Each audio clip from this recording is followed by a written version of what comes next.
विज्ञान के पाठ को अम्ल क्षारक लवण के रासायनिक गुणधर्मों का अध्ययन करेंगे।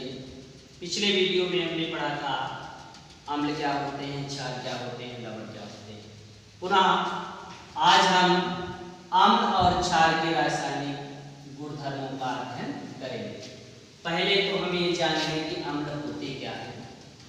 जैसे कि हमने उस दिन बताया था कि अम्ल वह पदार्थ होते हैं जो स्वाद में खट्टे हैं, उन्हें अम्ल कहा जाता है। क्षार वह पदार्थ होते हैं जो स्वाद में कड़वे होते हैं, उन्हें क्षार कहा जाता है। और दूसरे रूप में देख सकते हैं कि अम्ल वह पदार्थ होते हैं जो हाइड्रोजन आयन मुक्त करते हैं, अर्थात H+ मुक्त करते हैं। क्षार वह पदार्थ होते हैं जो OH नेगेटिव हाइड्रोक्साइड आयन मुक्त करते हैं, उन्हें क्षार कहा जाता है। आज हम जो है अम्लों के रासायनिक गुणधर्म और क्षार के रासायनिक गुणधर्म तीन इनके रासायनिक गुणधर्मों का अध्ययन करेंगे, जिसमें अम्ल और क्षार के रासायनिक गुणधर्मों में क्या समानता है वो भी साथ साथ आपको बताते रहेंगे। साथ ही हाई स्कूल की परीक्षा में इस प्रकार से प्रश्न पूछ दिया जाता है कि जब अम्लों की धातुओं के साथ अभिक्रिया कराई जाती है तो क्या होता है। ऐसे विभिन्न प्रकार के प्रश्न आते हैं, तो उन प्रश्नों को हम यहीं से समझ करके हल कर सकते हैं आसानी से।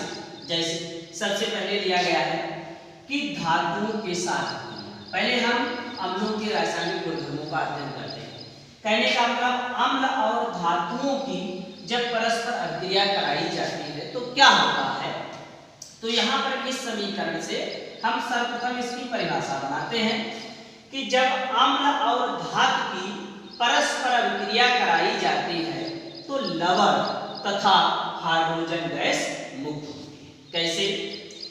HCl 2HCl ये है अम्ल, ये अम्ल है, और Mg है ये धातु, MgCl2 ये है लवण, और ये H2 ये है हाइड्रोजन गैस। इसका नाम है हाइड्रोक्लोरिक अम्ल। ये मैग्नीशियम धातु हो गई, ये मैग्नीशियम क्लोराइड लवण हो गया, और ये हाइड्रोजन गैस मुक्त हो रही है। तो कहने का मतलब ये है कि जब धातुओं और अम्ल की परस्पर अभिक्रिया कराई जाती है तो लवण तथा हाइड्रोजन गैस मुक्त होती है। जैसे HCl अम्ल हो गया, Mg धातु हो गई, परस्पर अभिक्रिया हुई, अभिक्रिया होने में MgCl2 मैग्नीशियम क्लोराइड लवण बना, और H2 हाइड्रोजन गैस मुक्त। दूसरे नंबर में देखते हैं कि जब अम्लों की क्षारकों के साथ अभिक्रिया कराते हैं तो क्या होता है। इसको भी हम लोग समझ लेते हैं। जैसे सबसे पहले हमने लिया HCl ये क्या है? अम्ल है, ये अम्ल है KOH पोटेशियम हाइड्रोक्साइड, ये हमारा है क्षार, और ये H2O ये है जल, और KCAl ये है लवण। ठीक है, KCl ये लवण हो गया। तो क्या परिभाषा बनती है कि जब अम्ल और क्षार की परस्पर अभिक्रिया कराते हैं तो जल और लवण का निर्माण होता है। क्या? कि जब अम्ल और क्षार की परस्पर अभिक्रिया कराते हैं तो जल और लवण का निर्माण होता है। इस अभिक्रिया को उदासीनीकरण अभिक्रिया भी कहते हैं। कई बार परीक्षा में ये भी पूछा जाता है कि उदासीनीकरण अभिक्रिया क्या होती है, तो कहीं दूसरी जगह से याद करने की हमें जरूरत नहीं है, क्योंकि जब अम्ल और क्षार परस्पर अभिक्रिया करते हैं तो यहाँ पर ये उदासीन लवण प्राप्त होता है, इसलिए इस अभिक्रिया को उदासीनीकरण अभिक्रिया भी कहा जाता है।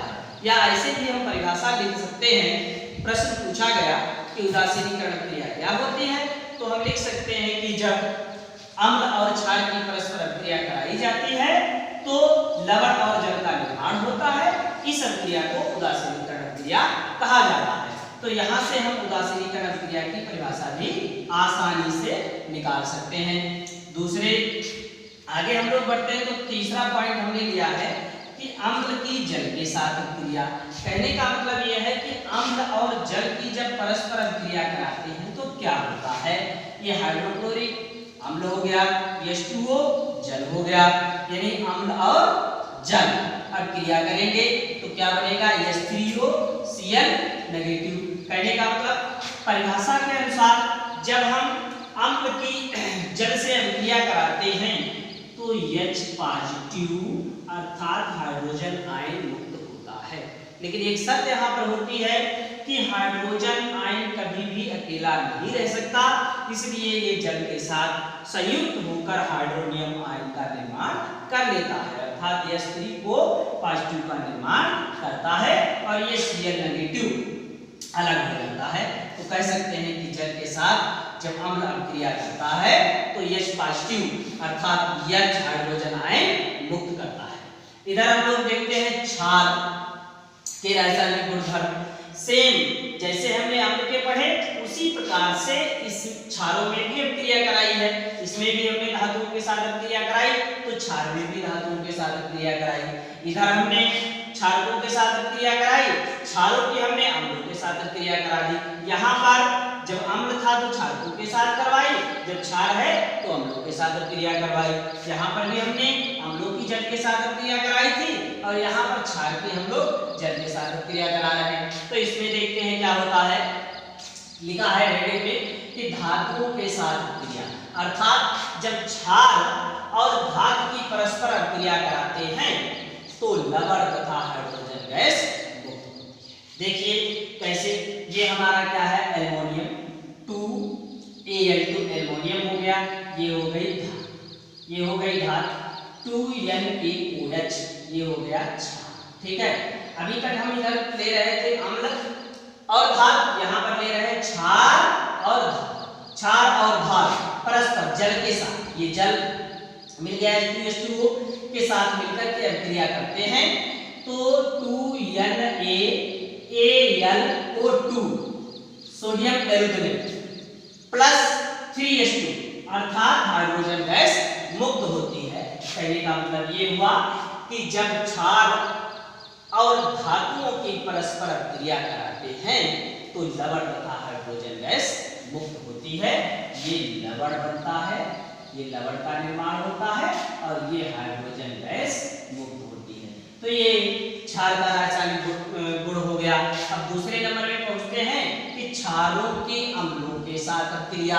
जब क्षारों की अम्लों के साथ अभिक्रिया कराते हैं तब क्या होता है, यहाँ पर हमने लिया था कि क्षारकों के साथ अभिक्रिया अर्थात अम्लों की क्षारकों के साथ अभिक्रिया, यहाँ पर दे रहे हैं क्षारकों की अम्लों के साथ अभिक्रिया। परिभाषा भी सेम निकलेगी, वैसे जैसे अम्ल में बनी थी वैसे ही क्षार में बन रही है। कहने का मतलब ये हुआ, यहाँ पर कह देते हैं कि क्षार और अम्ल, ये क्या हुआ, क्षार और ये हुआ अम्ल। जब क्षार और अम्ल मिलकर के परस्पर अभिक्रिया करते हैं या हम कराते हैं तो क्या बनता है, लवण और जल का निर्माण होता है। क्या बनता है कि जब क्षार और अम्ल परस्पर मिलकर अभिक्रिया करते हैं तो लवण और जल का निर्माण होता है। वहां पर भी इस अभिक्रिया को उदासीनीकरण अभिक्रिया कहते थे, यहाँ पर भी इस अभिक्रिया को उदासीनीकरण अभिक्रिया कहा जाता है। तो कहने का मतलब यह है कि जब अम्लों और क्षारों की परस्पर अभिक्रिया कराते हैं तो लवण और जल का निर्माण होता है। तीसरे पॉइंट में हमने लिया है कि जल के साथ अभिक्रिया।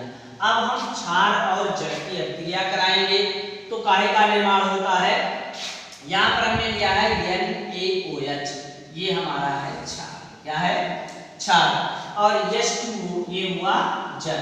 जब क्षार और जल की परस्पर अभिक्रिया कराते हैं तो Na पॉजिटिव और OH negative hydronium hydroxide ion का निर्माण होता है। इसकी परिभाषा हम लोग इस प्रकार बनाएंगे कि जब क्षार और जल की परस्पर अभिक्रिया कराते हैं तो हाइड्रोक्साइड आयन अर्थात OH नेगेटिव का निर्माण होता है। इस प्रकार से जो कक्षा 10 में अम्ल एवं क्षार के रासायनिक गुणधर्म पूछे जाते हैं या उससे संबंधित जो भी प्रश्न आते हैं। कई बार ऐसे प्रश्न आ जाते हैं कि जब क्षारों की जल के साथ क्रिया कराते हैं तब क्या होता है, या क्षारों की अम्लों के साथ जब क्रिया कराते हैं तब क्या होता है, या पूछ देते हैं कि उदासीनीकरण क्रिया क्या होती है। तो उन प्रश्नों को हम आसानी से इस वीडियो के माध्यम से आसानी से हल कर सकते हैं। आज के लिए इतना।